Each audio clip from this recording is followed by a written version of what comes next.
Welcome to That's Just Good Teaching with me, Deanna Smith.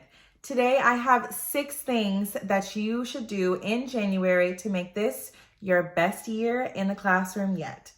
These 6 strategies are meant to jumpstart your year and help set you up on the pathway to success. If you knock these out early, your year will go by smoother and you'll be able to spend less time running around in circles and more time really enjoying and learning with your students. So let's jump into it.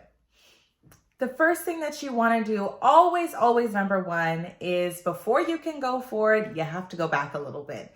And that means reflection. You're going to want to reflect on especially things that have to do with equity, inclusion, and just how you were able to show up and how your kids experienced your classroom for the past semester.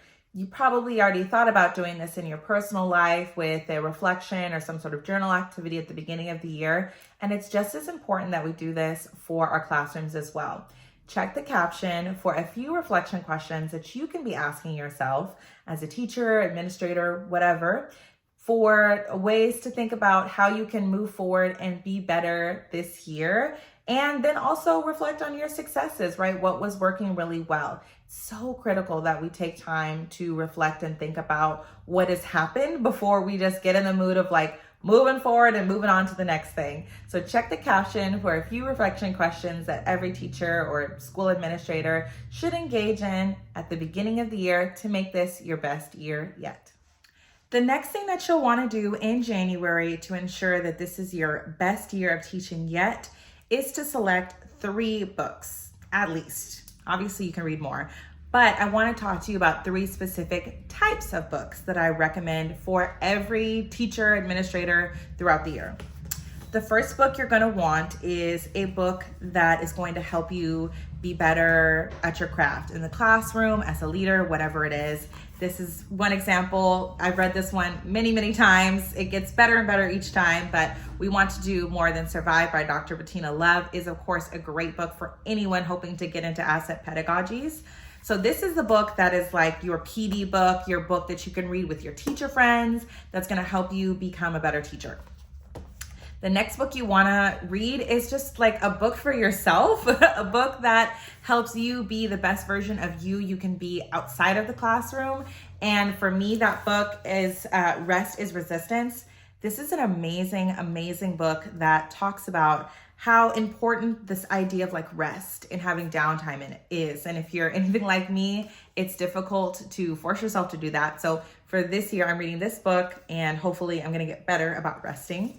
And then the last one is so important, y'all, so important. You need a good candy book. I call these my candy books because they're just like delicious beach reads, things that you can just read and not think about anything and just kind of like a little escape read. I am a big proponent of making sure that you're mixing in these. Don't just read the PD books all year because that can be draining. And so I always recommend a candy book for me. Anything by Jasmine Guillory is an automatic absolutely yes. This one is called Drunk on Love, and I'm really excited to dig into this one. I love all of her books. So these are my 3, and you can add, maybe you'll have 2 in each category or 3 in each category, whatever works for you. But if you set yourself up at the beginning of the year with an intention of this is what I'm going to read, you're more likely to actually stick to it. And I highly encourage you to stick to it and get to this candy book. Make sure that you take some time to read something that you're really interested in for yourself. It's kind of like the same thing that we do with our students. We always include like a really high interest read for our students because it helps breed that love of reading. And so pick one for yourself as well.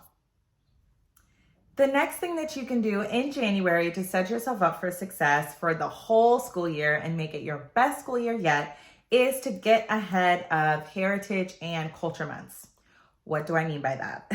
It's already January, so at this point, you're probably already thinking about Black History Month. But what I noticed is that when teachers kind of get caught up in the flow of the year, these months just totally sneak up on you, and then you end up maybe not having the most meaningful events for the different heritage months. So February is Black History Month, March is Women's History Month, then we have in May, Asian Pacific Islander Heritage Month. And then in June, depending on where you are in the country, hopefully you're able to do something as well for Pride or LGBTQ. And that's just the beginning, y'all. There are so many pretty much every month has 2 designations at this point. But it's important to get ahead of it and kind of map out how you'd want to honor and create meaningful experiences for your students in those culture months. Why is this important? Even if you don't have students from that particular group, let's say you don't maybe have any Asian students in your class, so you're thinking like, do I need to do Asian Pacific Islander month? The answer is absolutely yes, because our schools are not only a place where students like learn about themselves, right? They should be also learning about others. And so especially if they live in a community where they don't have that type of diversity, it's a great opportunity for the teacher to introduce them to different, types of people and just all of the beautiful tapestry that is the different diversity throughout our world. And so it's really important to consider these heritage months, even if you don't have a student that represents that group. What do I mean when I say meaningful? Well, it's important to think about making it meaningful. And this is no shade, because I know that it's kind of like the low-hanging fruit and sometimes you just need something that's easy. Many teachers get caught up in doing a craftivity. And a craftivity is a great place to start, but it's not a good place to finish. For example, for Black History Month, what I see a lot is teachers that will do like an MLK craft. And I think that's a great, cute introduction and can be very grade level appropriate. But we want to make sure that we're pushing past that and helping students to understand not just the contributions of people of whatever, group you're talking about, but rather like the stories of joy, resilience, resistance, all of that fits into what makes, our country so diverse and have this long, rich heritage. I also want to mention, don't be afraid to share the challenging parts of history. Sometimes teachers don't really know how to approach tough subjects, right? Or to talk about injustice, but it's just as important that we talk about those moments too. So all of that is very doable if you plan ahead. So if you think about maybe picking one afternoon to take 2 hours, there's plenty of resources.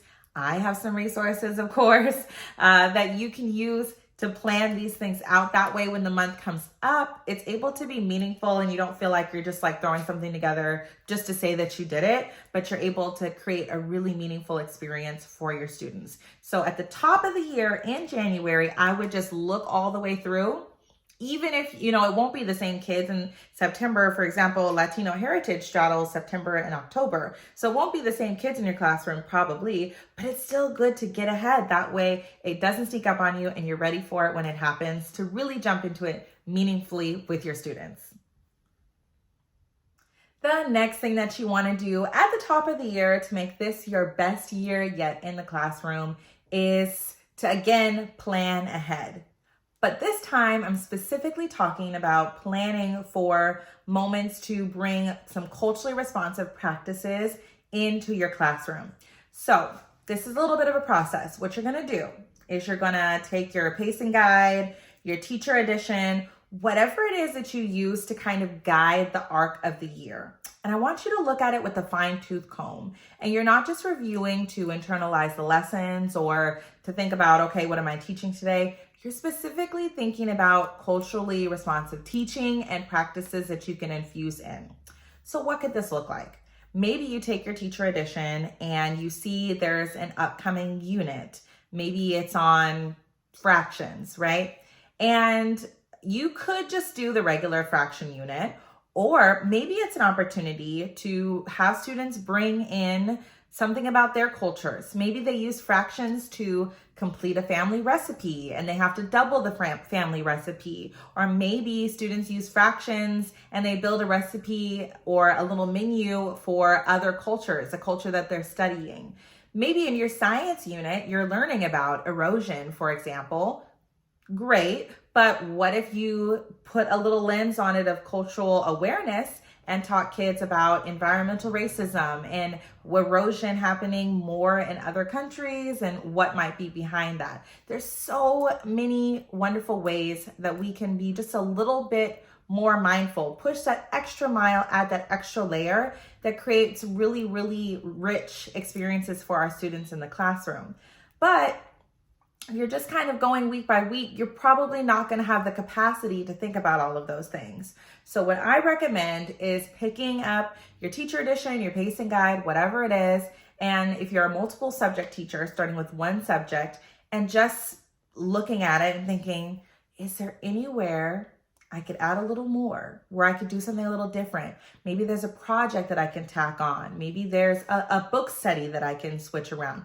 Anything like that will really help you see the little tiny adjustments that can create such a big impact in your classroom. So if you're a multiple subject teacher, maybe February is literacy, and then March is math, and then April is science, and then May is writing, and then in June there's some sort of culminating project, whatever it looks like.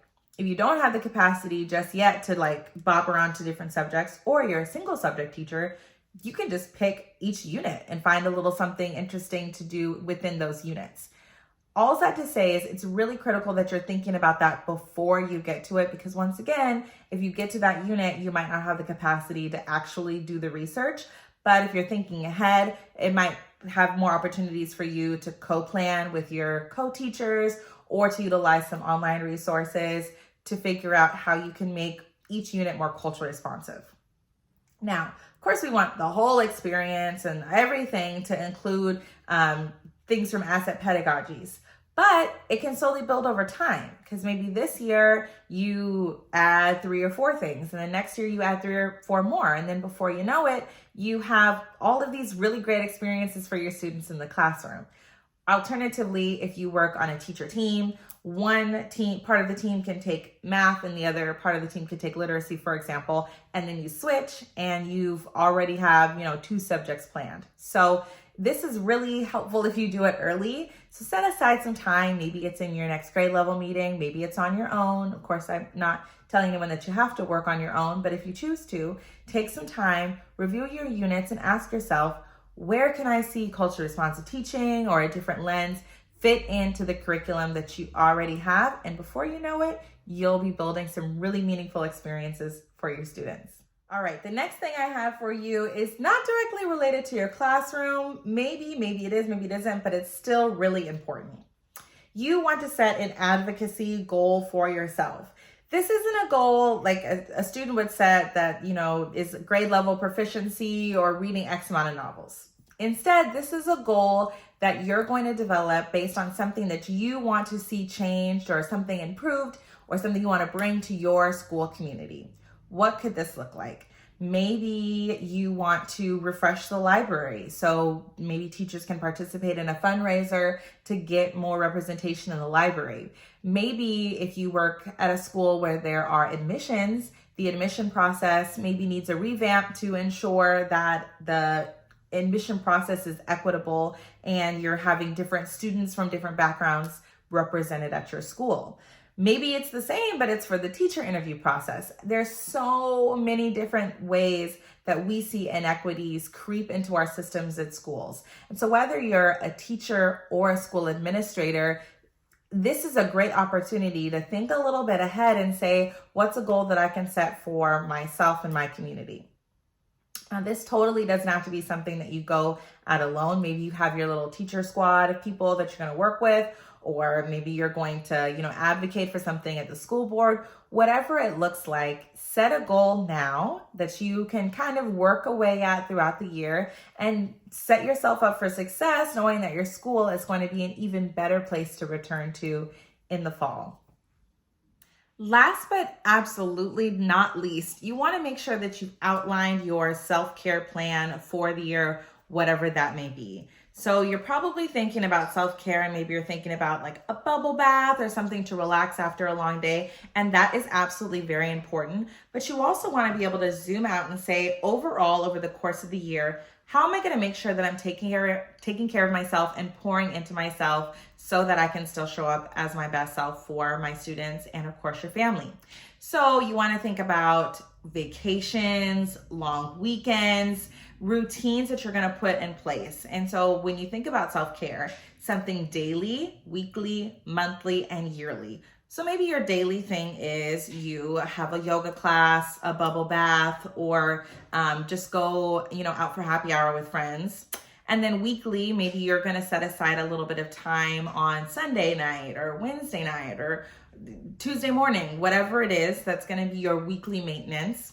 And then you want to think about something a little bit bigger, a little bit more time consuming every single month. So that could be a weekend away, that could be a day trip like to the day spa, anything like that that's really going to help rejuvenate you. And then overall, over the course of the year, you're going to want to pepper in some big self-care moments. So when I think about self-care, especially in terms of the school year, I think about the months where I know students will be like, where behavior will be crescendoing, is what I like to say, where things might get a little bit more chaotic. So for me, I know that my students, like the time right after, like leading up right to Christmas break or winter break was really fun, but it was also a time when I found myself being a little bit more stressed. So maybe I'm gonna plan during that time as something for my self-care because I know that it's going to be rough with my students. Or I might look at the calendar and see which months there aren't holidays. Like sometimes there's no holidays in March that you get off depending on when your spring break is, for example. So I'm going to plan a self-care personal day during March so that I know that my self-care is still being attended to. So you want to be really intentional about this. Actually plan it out. Get your planner, like schedule it out, map it out, put in your PTO request now, all of that good stuff, because it helps you stay committed to it. If you wait to do self-care until like you're at your wit's end and you need it, you're probably going to be even too burnt out to think about what you need in that moment. So get ahead of it and plan for it, same way that we would plan our lessons. If you think about self-care holistically and plan out your year that way, you'll find yourself more fulfilled, happier, and you'll feel a little bit like what teaching is more sustainable for yourself throughout the year. So don't forget to plan that self-care. All right, y'all, thank you so much for watching. If you made it all the way through with these 6 strategies, again, my name is Deanna Smith. I'm so excited for y'all to try these out. If you do, let me know here in the comments or over on Instagram. And I firmly believe that this can be our best year yet in the classroom. Make sure you stay tuned right here on YouTube for more strategies and asset pedagogies with Just Good Teaching.